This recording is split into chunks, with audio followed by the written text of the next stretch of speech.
One of the most enduring stories of the First World War tells us that on Christmas Day 1914, British and German soldiers climbed from their trenches, met in no man's land, and played a game of football. It is an extraordinary image.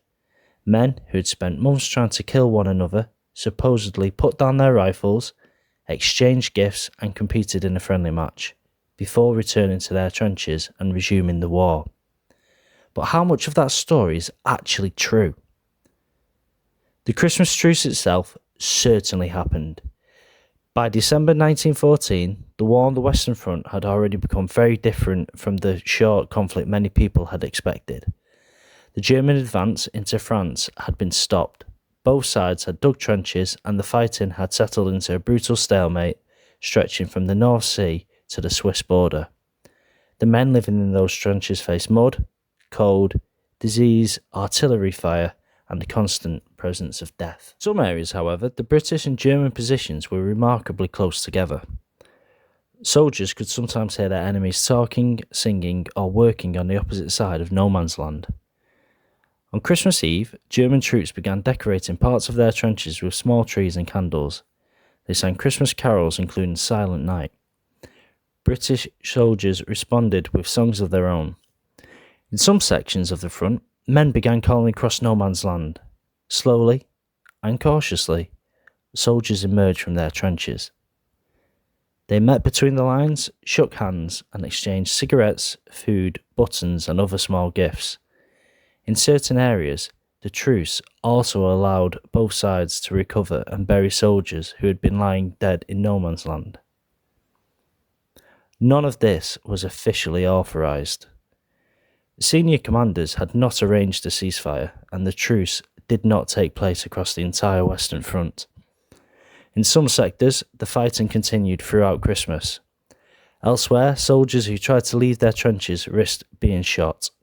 The Christmas Truce was therefore not one organised event. It was a collection of separate and unofficial ceasefires that developed differently along different parts of the front. What about the football? There are contemporary accounts suggesting that football, or something resembling it, did take place in certain areas. Some soldiers described informal kickabouts involving small groups of men. In other cases, footballs may have been improvised from sandbags, bundles of cloth, or whatever materials were available. However, the popular image of one large organised match between Britain and Germany, complete with teams, a referee, and a confirmed final score, is much harder to prove. The famous claim that Germany defeated Britain by 3-2 appears to have developed through later retellings. It is likely that several different incidents were eventually combined into one simple and memorable story. This does not mean that the football was completely invented. It means the reality was probably smaller, less organised, and more complicated than the legend.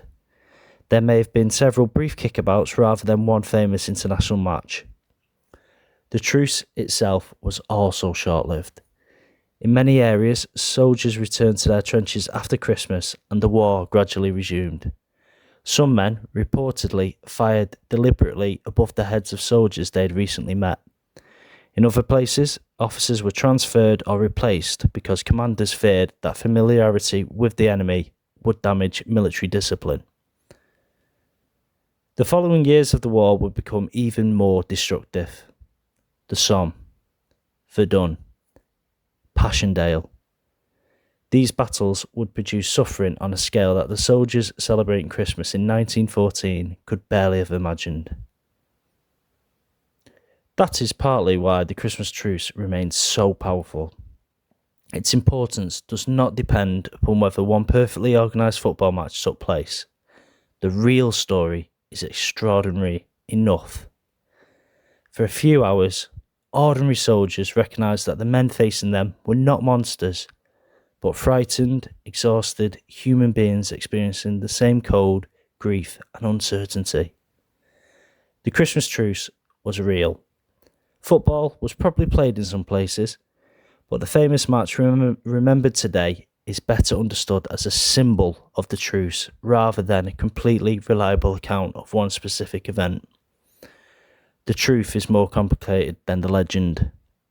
but it is no less remarkable. This has been the Nelson Brief, the context behind the story.